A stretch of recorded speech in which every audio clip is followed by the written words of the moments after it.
kama secretary wa region naongea kwa niaba ya walimu wote wa Eastern. Hii ni Mount Kenya, lakini kuna wengine ambao wako our brothers ambao wako Ukambani. Sometimes we can force things. Nasema hivi, Bwana Speaker, hawa viongozi naona wakupeti na wanati. Tulikuwa na slogan, tulikuwa tunasema UTT, Uhuru tano tena. And we went around Mount Kenya. Hawa viongozi meona wa union campaigning for them, campaigning for Uhuru and Ruto ili waingie. Actually mimi nilikuwa chairman. We were working together to see Uhuru ameingia. Na Uhuru aliingia. Atia nani? Apatie JB Muturi. Na akimpatia Muturi aendelee nayo. Aendelee nayo. Kuna watu ambao hawatambui wengine. Halo? Kwani si nini unajua hata mkono unakosa adabu usiku? Kwani sikila mtu anajua? Kwa hivyo nasema kuna viongozi hapa ambao unakufa nao, ikifika wakati wako wanakutoroka. Sio ni kukosa adabu? Kama nini? Kama mkono usiku. Na tutawaambia waziwazi. Lakini kwa saa hii, Bwana Speaker, mimi nataka nikuombe kitu kimoja. We need them right now. We need them right now. Wewe tafuta mbinu zote.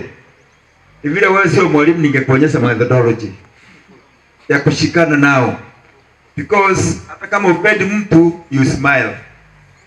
Anaona huyu tukivuka hii kona atanipenda. So woo them mpaka wakupende kama vile walivyokupenda wakakuchagua speaker. We need them, but we know their characters ambao wanaona ni mimi sio Muturi ndio wanaenda kufuruga wengine. Those are the characters ndio tunasema wamekosa nini? Because tukiweka watu wote tunaweza kuweka our cousins kwa kitu moja and you know the president is not there. President ni rafiki wetu na anatoka huko na tunampenda and he is not there among them. Kwa hivyo tunajua kuna viongozi and we are going to point them. Tuseme why unakosa adabu. Then unakosa adabu.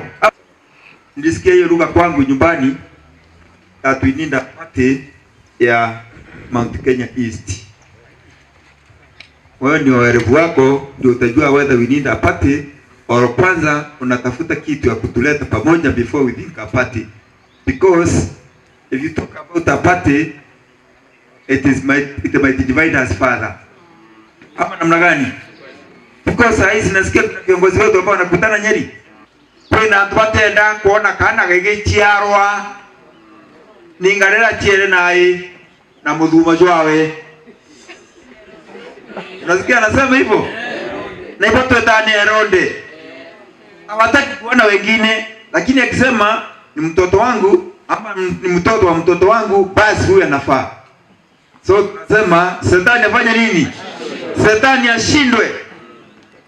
Those are the kind of leaders wakiingia nyumbani, wewe waambie wewe ulikosa adabu. Ukiona huyu mwingine mwambie wewe ulikosa. As teachers, we know teachers are methodical. And let us use our methodology. Let us use our methodology ya kusaidia Bwana JB apate hiki kiti. Let us use whatever method.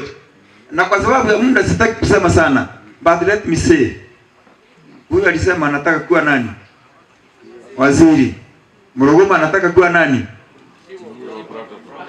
Chief of Protocol na wengine wote. I know if you are working with the leadership ya walimu. Sababu sisi walimu kazi yetu tunaweka watu juu, wakienda huko wanasema teachers should be the classroom. Ama namna gani?